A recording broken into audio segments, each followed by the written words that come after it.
So, Maseches Tamid, after I finish learning Maseches Tamid, I feel it's actually very appropriate. What's Maseches Tamid all about?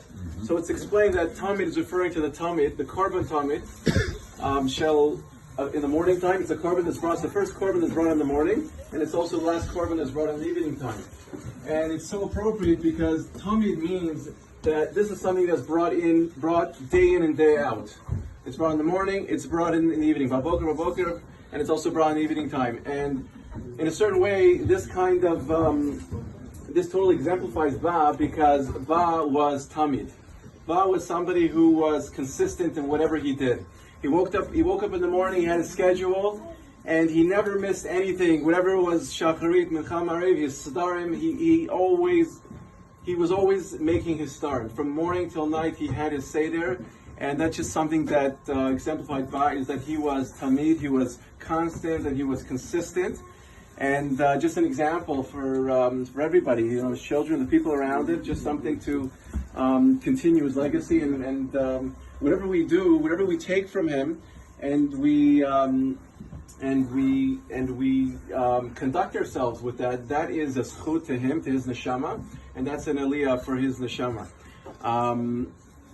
So again, whatever Ba did, there's so many examples about Ba being consistent. He just was routine. He kept to it. Even just living in Varna, he never wanted to move out of Varna. Whatever he did, it was routine. He never wanted to change unless he needed to. And the other part that Maseches Tamid is, another part that's a big part of it, is that what it discusses is Shmira. What Shmira is, that there was a chiyuv the Leviim had an obligation to guard the Beis HaMikdash. What are we guarding it from? There was no robberies or anything like that, but it was out of respect for the Mikdash, for the Beis HaMikdash, and we respect what's guarded. So Ba was very careful on being shomer the Beis HaKnesses, which was like a Beis HaMikdash. He was very, very careful. And whenever he would, when I was in shul with him, in the Kol of Reichem, wherever he was taking me, if there was if I was talking, or even at home, if I was coming downstairs to a shul, if I was without shoes, I would really get it. He was very makbid, and I have the welts to prove it on my back,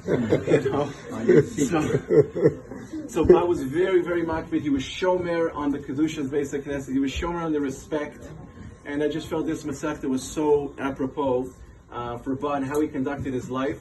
And we should take an example, and this should be a schut for Ba, and it should be an aliyah for his neshama.